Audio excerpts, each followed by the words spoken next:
اہل تشیع کے ہاں جس لیول کی بدعت آ چکی ہوئی تھی، جس قسم کے شرکیہ عقائد آ چکے ہوئے تھے، اس چیز کی ضرورت تھی کہ کوئی ایک بڑی پرسنالٹی جو ان کے اندر سے اٹھیں اور ان کی اصلاح کی کوشش کرے، اور وہ اللہ تعالیٰ نے سید جواد نقوی صاحب حفظہ اللہ تعالیٰ کی شکل میں سمجھتا ہوں کہ اللہ نے اہل تشیع کے مکتب میں ایک مصلح اور ایک منجی اور ہادی کے طور پہ انہیں بھیجا ہے۔ آپ دیکھیں حوصلہ بات کرنے کا، اتنے بڑے وہ عالم دین ہیں، ان کے لاکھوں میں فالوور ہیں، اتنا بڑا ان کا مدرسہ ہے، پھر گفتگو وہ ساری ورلڈ پالیٹکس پہ بھی ان کے ہر ویکینڈ پہ لیکچرز آتے ہیں اختلافی موضوعات پہ۔ یہی باتیں جب میں کرتا ہوں لوگوں کو بڑی بری لگتی ہیں۔ وہ اپنے ہزاروں کی پبلک میں، آپ ذرا دیکھیں وہاں کتنے لوگ بیٹھے ہوتے ہیں ان کے جمعے کی گیدرنگ میں، عام گیدرنگ میں کتنے لوگ ہوتے ہیں، اتنی بڑی مسجد آپ کو لاہور میں نظر نہیں آئے گی۔ پھر وہ ٹرپل سٹوری بنی ہوئی ہے۔ تو پچھلے دنوں ان کی ویڈیو اپلوڈ ہوئی، میں کہتا ہوں یہ بہت جگرے والی بات ہے۔ انہوں نے کہا کہ جو غالی شیعہ ہیں ہمارے اندر، یہ قادیانیوں سے بھی بدتر ہے۔ یہ جملہ میں بول دوں کتنی آگ لگتی ہے۔ میں نے بولا ہے، یہ نہ سمجھے کہ میں آگ سے کوئی ڈرتا ہوں، ہم تو کہتے ہیں لگے آگ، یہ آگ لگے گی تو آپ کے فرسودہ نظام جو ہے نا وہ جلے گا، اور نیچے سے پھر نیا نظام سامنے آئے گا۔ پھر انہوں نے کہا کہ قادیانی ختم نبوت میں شرک کر رہے ہیں، اور ہمارے جو غالی ہیں یہ اللہ کی ذات کے ساتھ شرک کرتے ہیں جب یہ کہتے ہیں علی اللہ یا حسین جل جلالہ۔ تو کہتے ہیں آپ ذرا انصاف سے فیصلہ کریں کہ ایک وہ گروہ ہے جو رسول اللہ کے ساتھ شرک کرتا ہے، ہم نے اسے دار اسلام سے نکال دیا، یعنی قادیانی، اور ایک اعلانیہ ہمارے سٹیجز کے اوپر اللہ کے ساتھ شریک ٹھہرا رہا ہے، اور ہم ان کو پیسے دے کے اپنے سٹیجوں پہ بلاتے ہیں۔ ان کو تو ان سے پہلے اسلام سے باہر نکالنا چاہیے۔ یہ جواد نقوی صاحب کہہ رہے ہیں، کتنے حوصلے کی بات ہے۔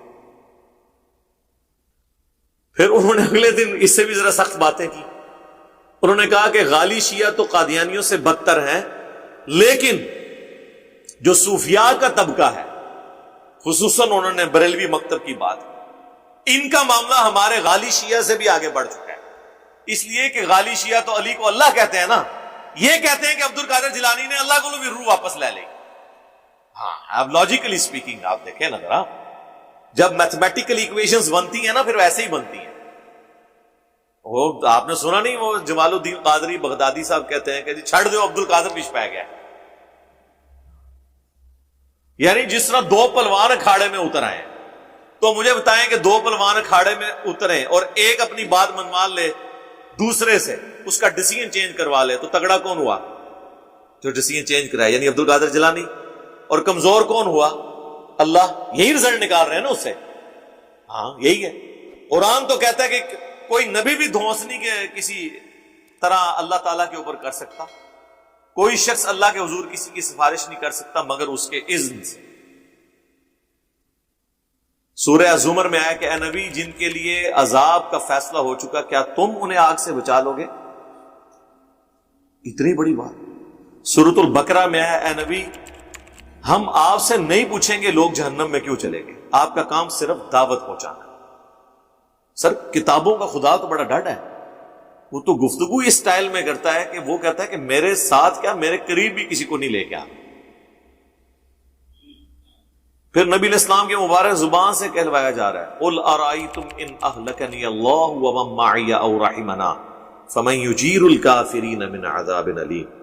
اے نبی تم فرماؤ کہ اگر اللہ تعالیٰ مجھے اور میرے ساتھیوں کو، میرے اصحاب کو ہلاک کر دے، یہ بفرض محال سمجھانے، تو بتاؤ کافر اپنے آپ کو اللہ کے عذاب سے کیسے بچا سکتے ہیں؟ ان کو کون بچانے والا ہوگا؟